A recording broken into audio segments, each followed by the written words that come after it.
Estamos viviendo un momento muy complicado en la relación entre México y los Estados Unidos. A los temas habituales, como pueden ser los del comercio internacional, las inversiones, estamos añadiendo problemas de migración, que también hemos tenido siempre, problemas de narcotráfico, también los hemos tenido siempre, pero ahora agravados por el problema del fentanilo, y además, pues una serie de descalificaciones de actores políticos de un lado de la frontera y del otro lado de la frontera.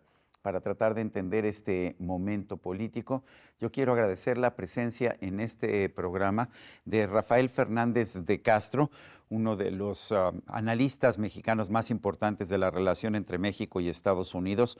Rafael Fernández de Castro es director del Centro de Estudios México-Estados Unidos de la Universidad de California en San Diego. Rafael, siempre es un gusto platicar contigo. Y el tono ha estado realmente muy complicado. Hemos visto a un senador de los Estados Unidos, John Neely Kennedy, referirse a que pues México es un país que si no existiera Estados Unidos tendría que estar comiendo comida de gato de una lata en un traspatio. Y lo peor de todo es que vemos que tanto el presidente de México como el canciller y el embajador de México en Estados Unidos le responden a pesar de, pues de que quizás lo que está buscando es atención. Pero cuéntanos, ¿cómo estás viendo este momento entre los dos países? A ver, Sergio, dos cosas. A nivel cancha, yo te diría, digamos, en el día a día, lo que tenemos es un presidente López Obrador que ha decidido politizar la relación México-Estados Unidos. A diferencia, digamos, de todos los presidentes mexicanos que desde que negociamos el Telecán, el Tratado de Libre Comercio de América del Norte, decidieron no hacer política, no pelearse con Estados Unidos, a Andrés Manuel López Obrador le gusta el pleito, lo provoca con Estados Unidos y él siente que a su base electoral le gusta. Esa es una cosa. Oye, pero Ahora, yo también te a los diría, políticos estadounidenses les gusta pelearse con México. Lo hemos visto desde Donald Trump, lo hemos visto con el gobernador de Florida, DeSantis, lo estamos viendo también con los senadores Kennedy en fin, con distintos actores políticos de Estados Unidos. También les gusta el pleito. desde luego, estamos hablando de gente que está buscando reelección, de políticos, digamos, que están en la arena política, pero México se había abstenido de hacer eso y llevamos unos 25 o 30 años de que esas descalificaciones se habían, digamos, no eran lo cotidiano en la relación. Eh, y efectivamente, Sergio, tú lo mencionabas en el tema del fentanilo. Es un tema que lo dejamos llegar, es un tema que realmente está afectando enormemente a la sociedad estadounidense. El año pasado murieron más de 100,000 personas por sobredosis de drogas y más o menos el 70% de ellas fue por sobredosis de fentanilo. Entonces, algo que sí está afectando mucho a Estados Unidos. Yo digo que lo dejamos llegar por Estados Unidos tiene unos 6, 7 años diciendo a México, vamos a cuidar esto, vamos a cuidar esto. Y este año ya llegó justamente a la Casa Blanca, este año ya hubo una audiencia en el Senado, y entonces, digamos, el tema de alguna manera se nos sale de las manos y estamos como de regreso en los años 80, y yo así lo veo, es una película que ya vimos, Sergio, cuando en México se asesinó a la gente de Kika Camarena, de la DEA, y entonces entramos en un conflicto bilateral muy fuerte. Volvemos a estar en un conflicto bilateral fuerte, yo diría, porque México pues, ha mirado para otro lado, no puso mucha atención al fentanilo hasta que no se volvió una crisis nacional en Estados Unidos y ahora sí es el tema de todos los días y es algo, Sergio, que efectivamente amenaza la buena marcha de la relación bilateral y amenaza la gran oportunidad que tenemos, Sergio, que es la oportunidad de que ahora que Estados Unidos está de alguna manera descoordinándose económicamente de China, que muchas empresas están saliendo de producir de China y puedan venir a México. En lugar de estar México con todo aprovechando eso, porque no es una cosa sencilla para México aprovecharlo. Tenemos problemas serios, yo te diría, en el tema narcotráfico y como tú ya bien lo señalabas, en el tema migración.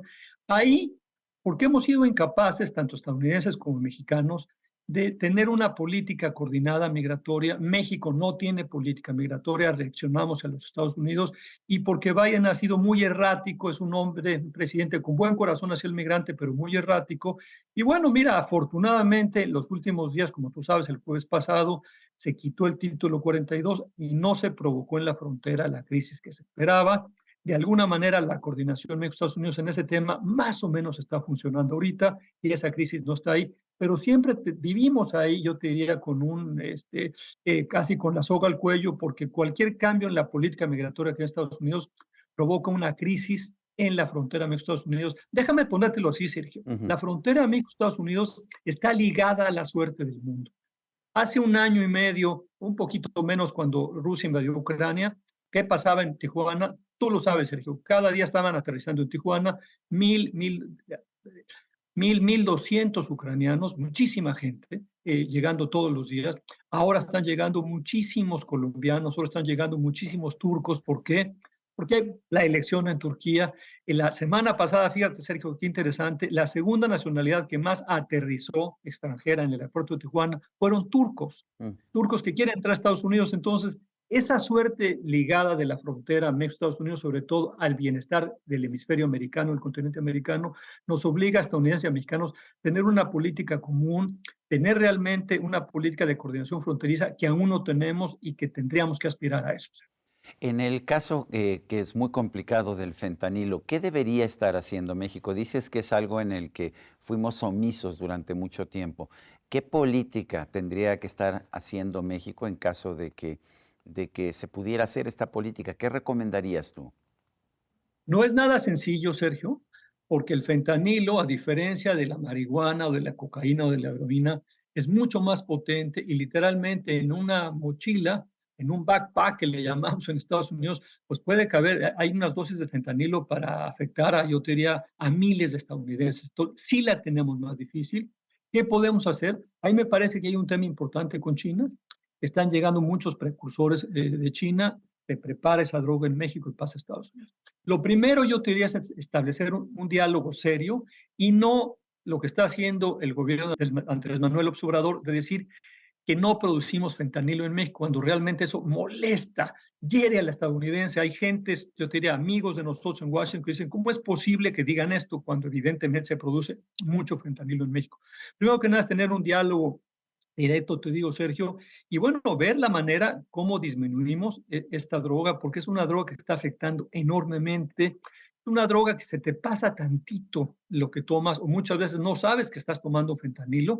Cuando estás, muchos adictos están utilizando, por ejemplo, heroína. Si se les pasa un poquito el fentanilo, que es la heroína sintética, la gente se muere. Entonces, tendríamos que tener esto y tendríamos sobre todo, Sergio, que empezar a tener una estrategia de reducción del daño, de trabajar con Estados Unidos, no tanto en prevenir, en prevenir que pase la droga, sino juntos, de alguna manera, ir a las razones profundas que hay justamente de tanta gente utilizando droga, no solamente en Estados Unidos, Sergio, hay que decirlo, también en la parte mexicana, en Tijuana, ya se está utilizando fentanilo en 1 o 2 años, se ha quintuplicado el uso. Entonces, hay que verlo los mexicanos también como un problema de salud pública en la parte mexicana, no en todo el territorio, pero sí es un problema ya serio también en México.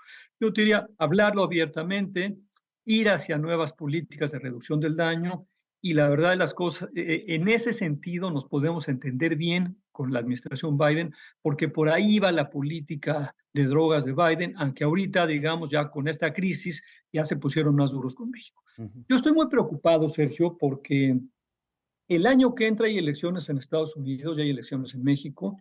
Y mira, Sergio, la elección en Estados Unidos, te voy a decir algo, creo que más que la de México, es muy, muy importante. Siempre decíamos que es muy importante, pero es muy importante porque son dos modelos completamente opuestos. El de Biden, y yo no diría el de Trump, sino el modelo aislacionista, el de haz América grande otra vez.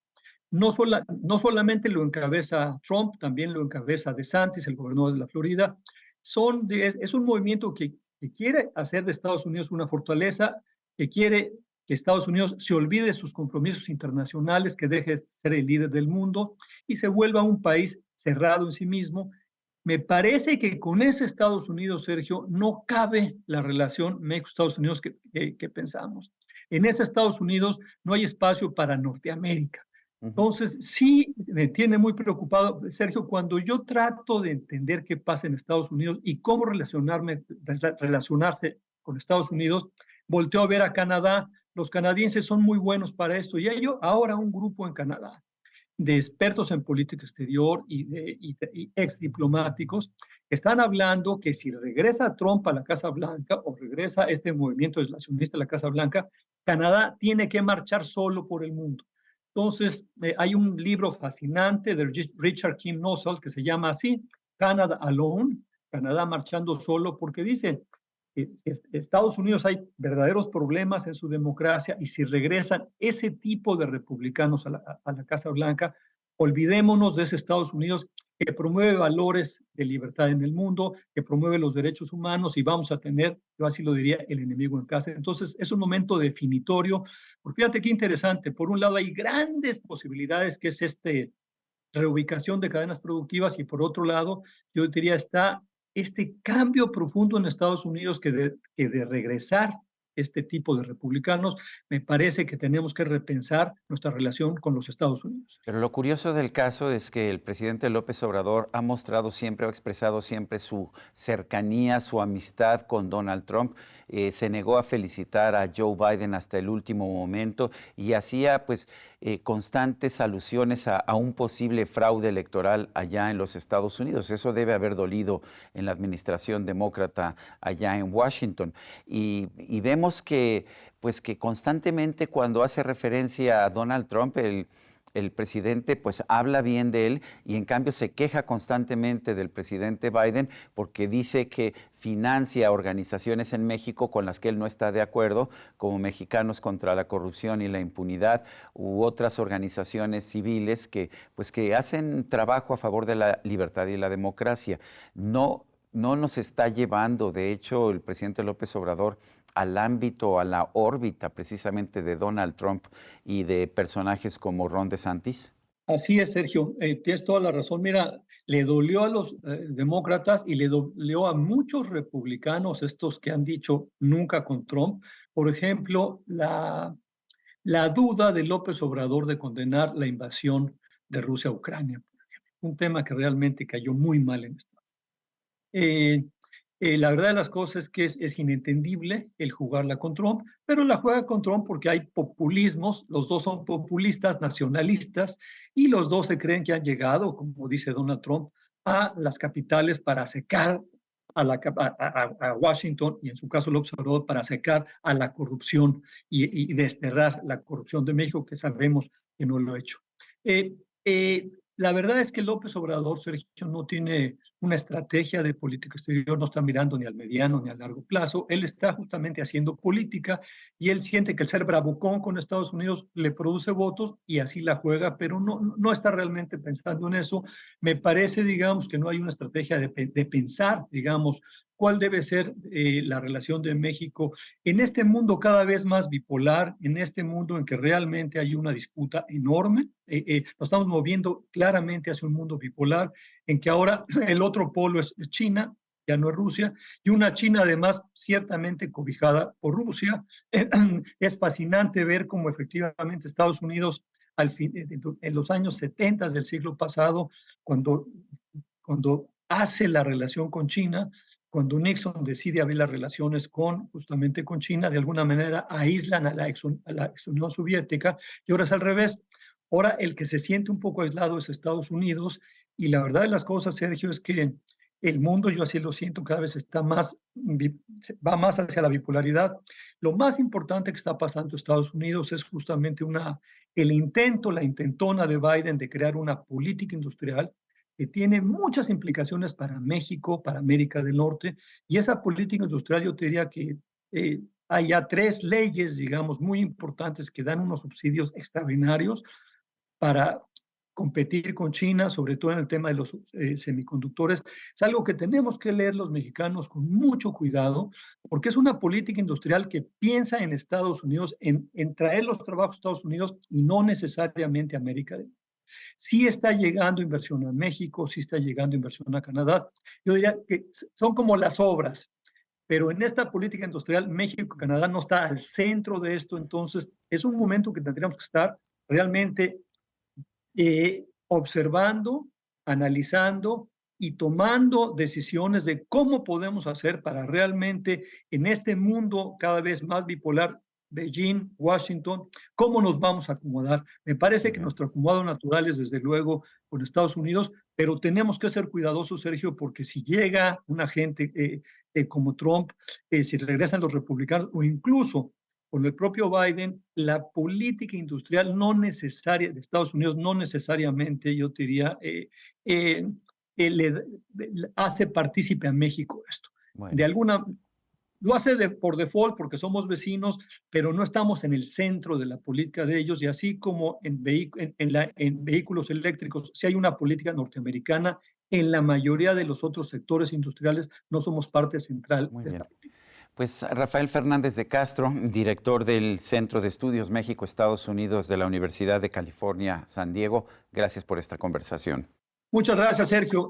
Y a usted, amigo, que al vernos y escucharnos hace posible este programa, se lo agradezco también. Esto es todo por hoy, pero no se le olvide. Nos vemos la próxima.